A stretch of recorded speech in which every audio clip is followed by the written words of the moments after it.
Morning, guys. Welcome to Coffee Chat. Wow, is it ever nippy out this morning? I'm telling you, what a difference a day makes. And the wind is really starting to kick up around here. So it's probably going to be a pretty cool day in comparison to what yesterday was. Anyway, guys, I was reading two articles, and I'm telling you what, these are just kind of crazy. So here you got Gary Gensler coming out there and spouting off this whole crypto's the Wild West stuff all over again.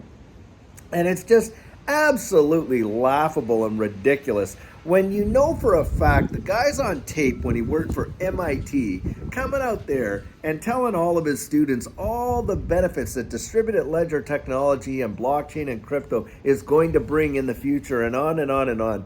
And of course, he spouts off a lot about his good buddy over there at MIT that invented Algorand and what a fantastic technology Algorand is and how it's changing the way things are going to be done, and on and on and on. Yet he's telling folks, hey, look, it is a dangerous place to get involved in crypto. And he's especially telling them, hey, don't get caught up in this fear of missing out when it comes to the altcoins and all this kind of stuff.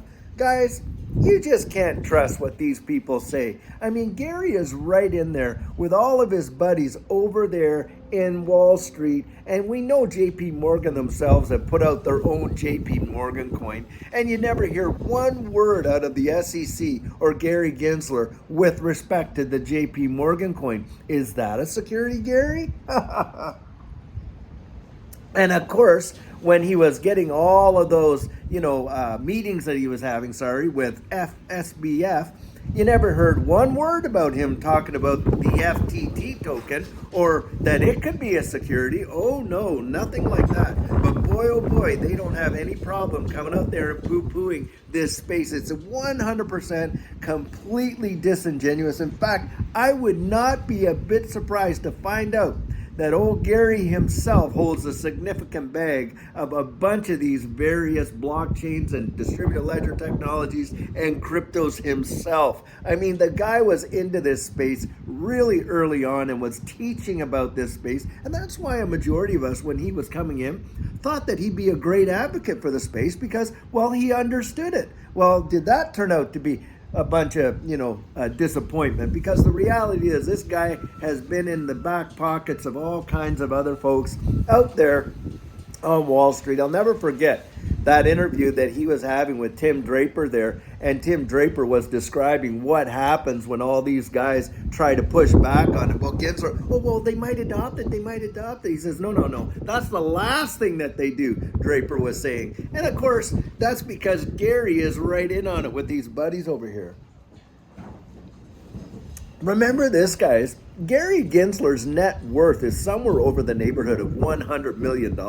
This is not some, poor government bureaucrat. This guy, he's smoozing with all of these big boys, and he has been doing their bidding for a while now, in my estimation. And it wouldn't be a bit surprising to me to see that he is going to bow out before he faces the music with Congress. This guy is going to just tuck tail, he's going to resign his position, and he's going to head off, and he's not going to answer to anybody. And his real hopes, the way I look at it, I think he wants to be the Secretary of the Treasury for the United States. Either that, or he wants to get appointed into Jerome Powell's position and head up the Federal Reserve. This guy is really, really ambitious. And this SEC stuff, it is a major stepping stone for him. I actually don't think he genuinely believes what he's out there saying right now with respect to all these tokens being securities. He's just saying it because that's the role he's in right now, and he's playing his part, and somebody else is up there pulling old Gary's strings. You can bet your bottom dollar. And as far as that goes, it is the bottom dollars that are pulling his strings. That's what I think. Needless to say, I found that one completely laughable to have Gary coming out and talk like that now. And especially here we are, coming right close to the end of this Ripple case, and I cannot wait to see what the indecision is, and I truly hope that we actually see a decision out of the court through summary judgment. But my guess is, guys, we're probably going to get a settlement before summary judgment, and the reason for that is Hinman's emails. They are not going to want the public seeing them. at any level with any redaction. They don't want the public seeing them, and I think that's going to motivate a settlement there. But who knows? Mm. But in my estimation, I would really rather see a court decision because then it's guaranteed clarity. And then, as a precedent setting decision, other blockchain projects, distributed ledger projects, could go back and point to that and avoid the SEC from going after them and just chewing them alive. But I think that's another reason why we're going to settle, because the SEC does not want that. What they want is to be able to go over and just attack and each individual, distributed ledger technology project, and then you could go out and attack them individually. And some of them don't have the deep pockets like Ripple does, or the ability to go fight this out with the absolute top-notch lawyers. And so, of course, they'll go out there and just squash those projects and, get all kinds of fines and penalties and everything like that. But with a court decision, they may not be able to have that. So that's another big motivator for why I think they're going to settle.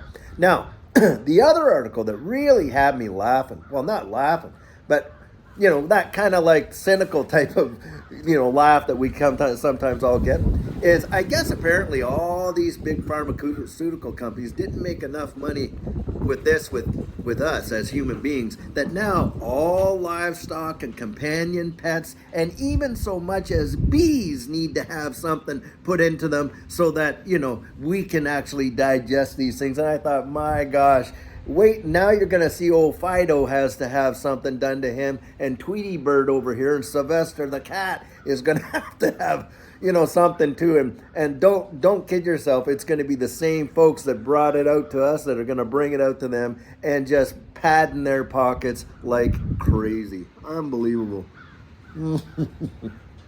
Anyhow, guys, the world is getting crazier and crazier by the day, it seems. And it just really never ceases to amaze me to hear all this kind of stuff. Well, I think that we're going to see some big things happen here in 2023. And you just hold on to your hats because, it's getting kind of windy. But wait and see what happens. Anyway, guys, I have a great video for us later on today. And until then, I hope you have a fantastic day. And we'll catch you later. Take care.